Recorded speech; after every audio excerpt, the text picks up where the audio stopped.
નમસ્કાર, ઝી ચોઈસ કલાકના digital platform પર આપની સાથે હું છું ફાલ્ગુની અને આજે મારે વાત કરવાની છે ORS એટલે કે ઓરલ રિહાઇડ્રેશન સોલ્ટની, જે પાણીમાં જરૂરી ક્ષારોની ઉણપને દૂર કરવાની એક જીવન રક્ષક દવા છે.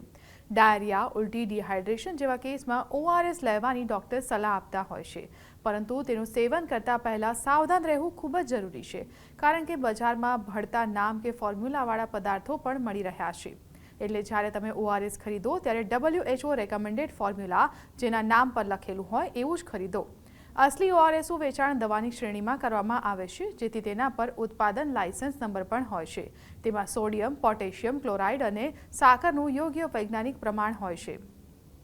જો તમે ORS જેવો પેકેટ જુઓ છો અને તેના પર FSSAIનો માર્કો છે, તો તમે સમજી જાઓ કે તે એનર્જી ડ્રિંક જેવું પ્રવાહી છે અને તેમાં ખાંડનું પ્રમાણ વધારે હોય તો તે નુકસાન કરી શકે છે. જો ડાયરિયા કે ઉલટીના સમયે વધુ ખાંડવાળું પીણું પીવામાં આવે તો તે શરીરમાંથી પાણી ખેંચી શકે છે. એટલે હંમેશા મેડિકલ સ્ટોર પરથી WHO ફોર્મ્યુલાવાળું ORS ખરીદવાનો જ આગ્રહ રાખવો જોઈએ.